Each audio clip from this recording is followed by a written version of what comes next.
from the Digital Media Center on the campus of Southern Oregon University in Ashland, Oregon. This is Ramping Up Your English, an educational program for intermediate level English language learners. Here's your host for Ramping Up Your English, John Letz.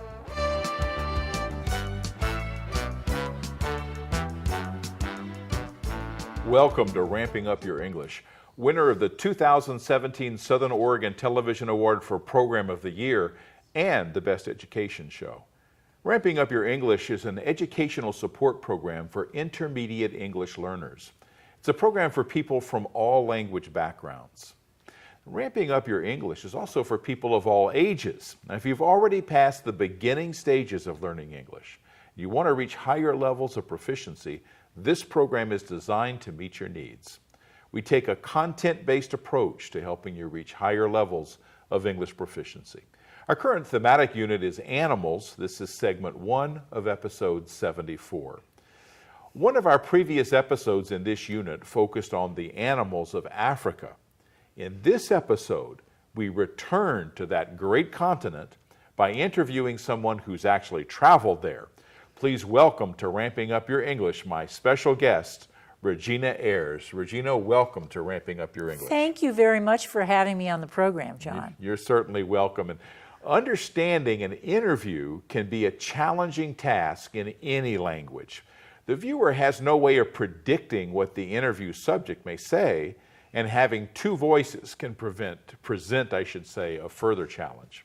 Now, in today's episode, we'll weave in our interview with video clips, and then I'll have you write 5 things you learned from both the video and the interview. The subject is the travel to Africa, plus seeing and hearing some wildlife there. So listen closely, and we'll see how strong your English comprehension skills are growing to be. But first, let's learn a few things about my guest. Regina is a producer here at RVTV. Regina, let's learn a little bit about the programs that you produce here. Well, I have 2 programs, Getaway Girl, and that is my travel program, and I do that by myself. But I also, the original program that we started on, I co-host with Carol Voisin, and that is called Girl Talk. And I realized that we're up to, you're episode 74, right? Yeah. We're episode 34. So we started a little bit later than you do. But Yes, that's you a did. talk show about women's issues, women that are making a difference in our community. And we're going to be filming one next weekend. Great. Well, one thing that I love about I love both of your shows, but your travel show, I've become quite a fan because you allow viewers to go to all these places where most people like me, we're never going to get to those places, and they're intriguing kinds of trips, things. Now, your latest one was about Africa, and in a moment we're going to see some of that first part, Right. Which focuses on chimpanzees. Yeah. No, that was a wonderful trip I took with my daughter in 2015. Yeah, we were there over the Christmas holidays. And I divided that between the chimpanzees and the gorillas. And that was why we went, to see those animals. And they were fascinating. And Yeah. you had so many good things about it that you had to make it a 2-part show. I did. So let's look at a mashup I made of the Getaway Girl episode, part 1. We'll learn about chimpanzees and a whole bunch of other megafauna of Africa. So let's watch. Great.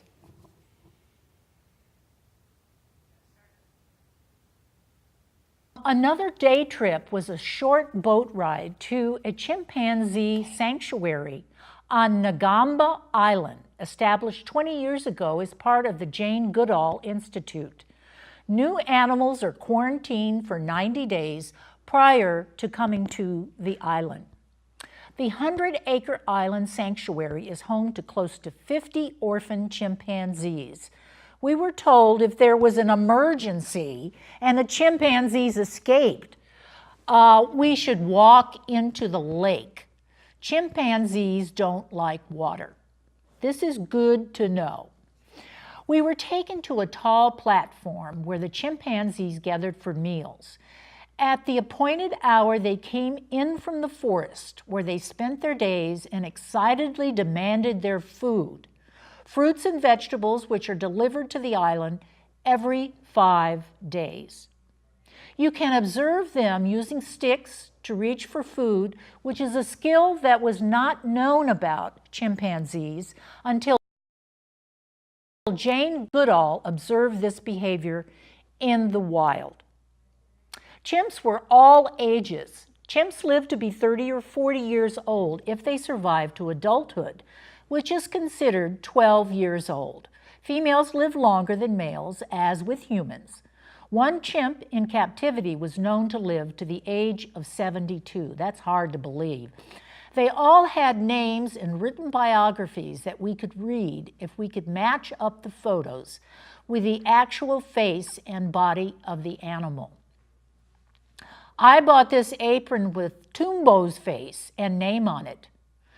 And I don't think I actually ever found Tumbo. This was my favorite purchase. A wooden carving of chimpanzees. It hangs on the wall of my living room.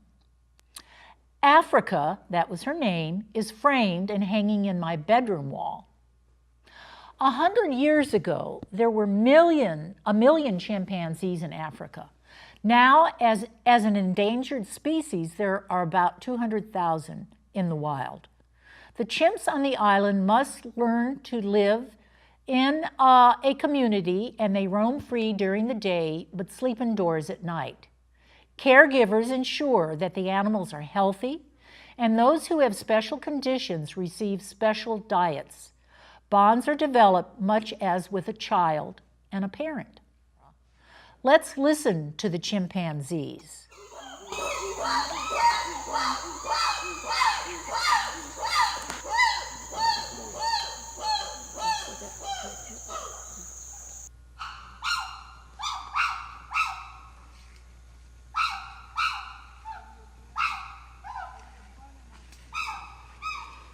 As you can hear, chimpanzees are very vocal and loud, unlike the gorillas. Loud and boisterous like human beings. We were told that if charged, we should cling to the nearest tree and hug it. These are habituated animals, but they see humans almost daily. But that doesn't mean that they won't charge humans, even though we, humans and chimps, are the closest genetic match of all the primates, 98%. The next morning, we crossed the equator on our way to the Queen Elizabeth National Park. Along the way, we see elephants. Lots of elephants. A cob, which is well, let's look at some more elephants. We took some really, or I didn't take them, but others on the trip took some beautiful pictures of elephants. They're such majestic animals, and they come in all shapes and sizes. This is a cob, an antelope-like animal with burnt red coloring. And baboons. I have lots of pictures of baboons, which are monkeys. Lots of begging, aggressive baboons. Baboons are vicious and, in my opinion, ugly. I'm sure there's people out there that love baboons, but they're very prolific. We saw more baboons than any other animal. They follow the trucks and beg for food. The next morning, we take a safari, seeing all the animals you would expect to see on an African safari. These are the only sightings we had of lions, and only because our driver saw them off in the distance. Here's another cob. They have very interesting horns, and again, that burnt red coloring. Warthogs. They are ugly, but I kind of like them. They're like the feral hogs that we have and that are so prolific here in the United States. The Cabal National population of elephants travels between Cabal and Queen Elizabeth National Park. As I mentioned before, it is 110 miles long, allowing the elephants and other animals to migrate back and forth. There's several pictures here of hippos. Hippos kill more humans than any other wild animal. I really love this picture. It shows hippos with birds hitching a ride, water buffalo, baboons, elephants. Actually, there are 5 species all coexisting at the water's edge. And as you can see, these huge creatures, the elephants, are gracefully swimming along and then congregating on the edge of the canal. I have to say, you know, besides the gorillas and the chimpanzees, the elephants were just magnificent. And as you can tell, I took a lot of pictures. There are colorful birds, all kinds of birds with crests, large birds like the open-billed stork, and this orange colored bird is very, very festive. And nests, these were birds were nesting. And this is a crane. You're watching Ramping Up Your English. This is segment 2 of episode 74. You just saw some highlights from a program entitled Getaway Girl about a memorable trip to Africa. Now, we're working on listening comprehension skills today, understanding an interview, and my guest is Regina Ayars, the producer of Getaway Girls. Now, Regina, I'm impressed with the photos of that segment and the way you share that experience with the viewers.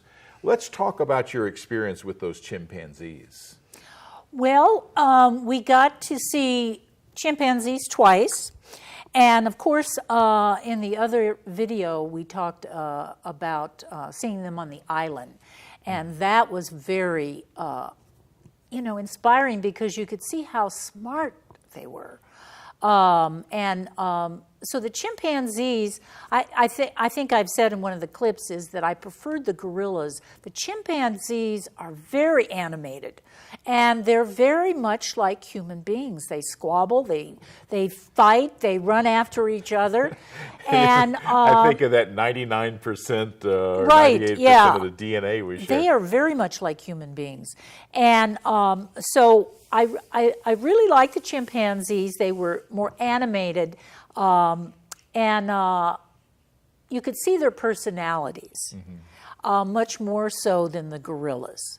And that was true on the island as well as in the wild. And I was stranded at one point because I lost my camera, the guide was looking to try and find my camera for me, but he left me. He left, both he and I went out alone into the forest, and then he left me. So I realized at one point I was standing in a forest by myself, surrounded by chimpanzees and other wild creatures. And so, this is after they warned you that if they hug they a tree, you go hug a tree. You hug a tree. So I thought about that. So it was fascinating, the chimpanzees, and we were very lucky to have a great trip with National Geographic. I highly recommend that. I would expect they would have a really good quality, right. Very knowledgeable people around. Absolutely. They have a primatologist that is on staff with us, and they give lectures the night before you're actually going to encounter the animals, and you learn quite a bit about it. Yeah. I think of those great pictures you brought back, and one of them I remember of that elephant, one of the last things we saw in the last clip, with the ears out. Right. Now, does that mean that they're about to charge, or do they just put their ears out sometimes?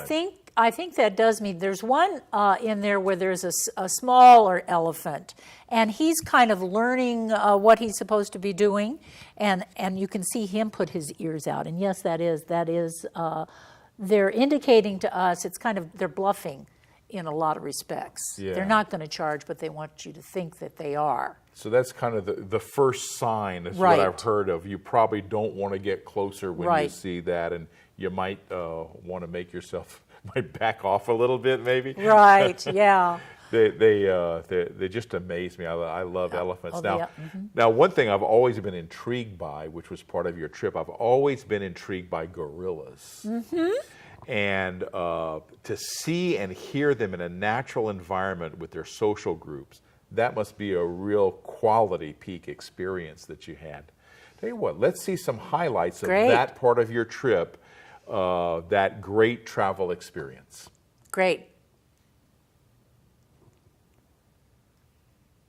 Here is the itinerary, the trip that my daughter and I took with National Geographic over the holidays in 2014-2015. In part 1, I focused on chimpanzees in Uganda. In part 2, we are going to focus on gorillas in both Uganda and Rwanda. We drove towards the Congo border as we started the second half of our trip. Our next stop was the Bwindi Impenetrable National Park. That's a tongue twister. We traveled through the remote southern section of the Queen Elizabeth National Park, known as Ishasha, the same name as the river that runs along the border with the Congo. There are less than 900 mountain gorillas left in the wild. This is such a tragedy. Mountain gorillas live in groups of up to 30. The group or troop is led by a single alpha male. These males are called silverbacks because of the silver stripe they develop on the backs when they mature. The oldest males of the group are at least 12 years old. In addition to providing protection to group members, silverbacks maintain order and decide all the activities within their troop. They schedule feeding trips, resting time, and travel. They also father the majority of the young in the group. Aside from the silver stripe on their backs, male mountain gorillas are distinguished from females because they have a crest of fur on their heads. Both genders have similar thick black hair covering their bodies. This thick hair keeps them warm in cold mountain temperatures. Female gorillas can produce young beginning at age 10. They carry 1 or 2 babies at a time and give birth after an 8.5-month gestation period, very similar to human beings. In general, they will bear between 2 and 6 offspring in a lifetime. Newborn gorillas weigh about 2 pounds at birth. They are as weak and uncoordinated as human babies. For the first 4 years of their lives, they get around by clinging to their mother's backs. And by 3.5 years of age, the young gorillas are fully weaned from their mother's milk and start the same diet as mature mountain gorillas, which are plants, leaves, roots, and shoots. And these are the trackers that joined us. As I mentioned earlier, there are 3 groups of habituated mountain gorillas left in the world. The group that lives in the Bwindi National Forest is the Rushagura group. Each of the gorillas are named and monitored on a daily basis. It's not only a conservation issue of ensuring the existence of an endangered species, it is also essential to the livelihoods of thousands upon thousands of people. Tourism is the main industry of this area.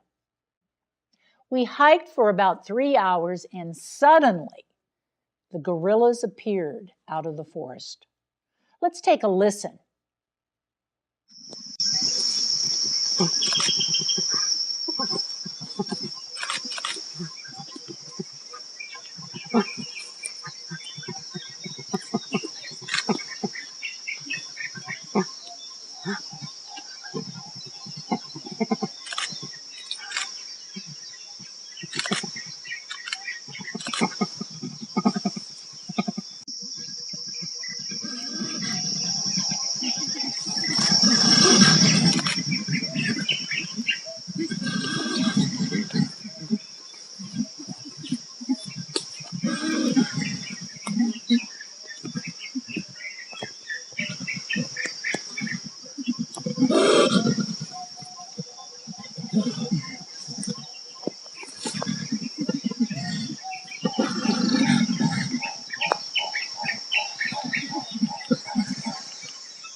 There are males, females, juveniles, babies, and the leader, the silverback. Almost silent, they lay on the ground, seeming to be recovering from strenuous activity. Other than looking for food or finding a place to sleep, they just relax, unless they are attacked by poachers, which sadly happens. The poachers are looking for baby gorillas to traffic. The adults will fight to the death to protect their young. We are only allowed to stay 30 minutes. Other groups have already been observing, and others will come later. These gorillas are habituated to humans seeing them every single day. There are other groups that have no human contact and only are observed by workers, making sure that they are not in danger. They live much higher up in the forest and deeper into the Congo, where sadly to say, a civil war has raged on for decades. Now, recently I heard about tours that allow small groups of only up to maybe 4 people plus the guide to observe up to 1 hour. Of course, this opportunity would cost substantially more than the experience that I had.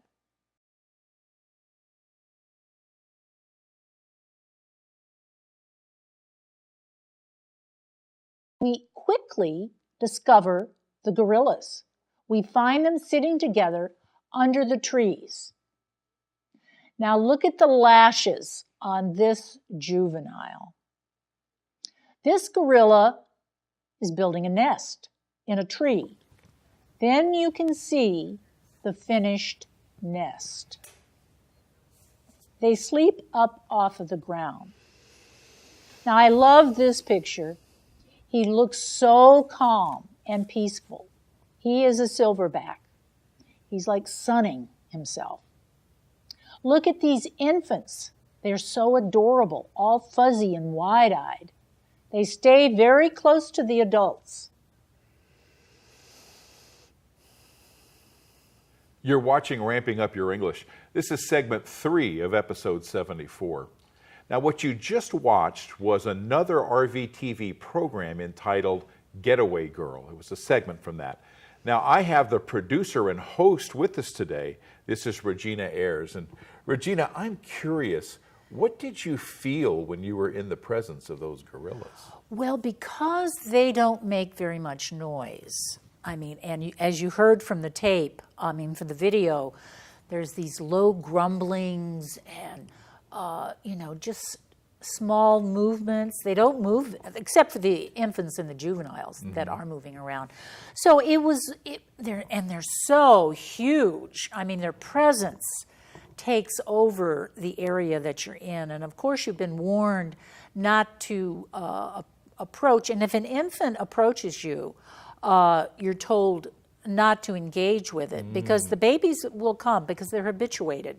Yeah. And the problem with that, and it wasn't me, but somebody else on the tour, as close as this. They did. Oh my gosh! Oh, and they have, they'll come up and touch the people, but that can alarm. If anything goes wrong, then the adults are alarmed, and they're protective. That could be a problem. Yeah, I talked about the poaching, and sadly to say, there's less than 900 mountain gorillas in the world. Very sad. In only 3 countries in Africa.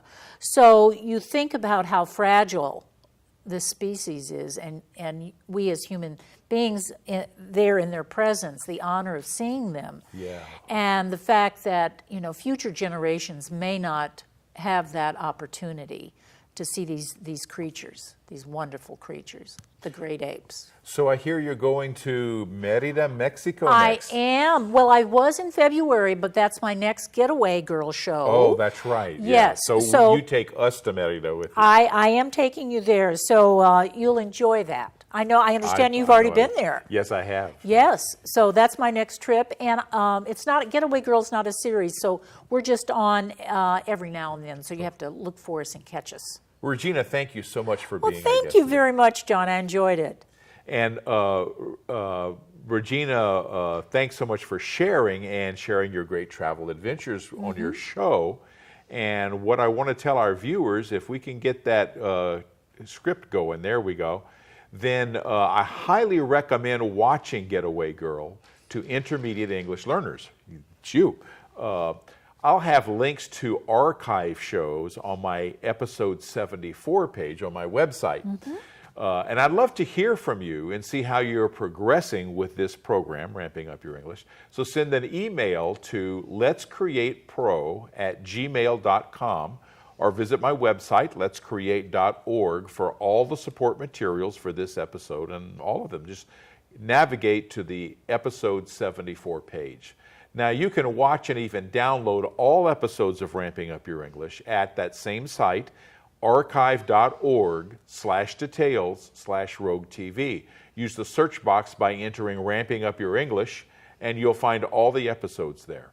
Ramping Up Your English can be seen in Ashland on Channel 15 or 115 on the Ashland Home Network, and in the rest of Southern Oregon on Charter Cable Channel 182. Showtimes are 8 a.m. on Mondays, 7:30 p.m. on Thursdays. Visit rvtv.sou.edu for free live streaming. Showtimes will vary in different areas. Check your local public access station and education stations if you live elsewhere. Now, I want to thank my director, Lynn Likens, and my talented and dedicated crew, and I want to thank you, our viewers. All of you helped make this program an award winner. Join us next time for Ramping Up Your English. I'm John Letz.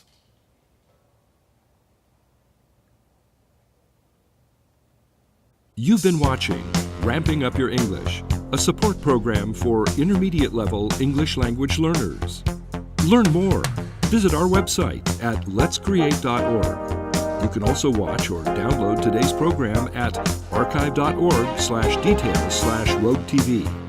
Join us next time on RVTV Voices for Ramping Up Your English.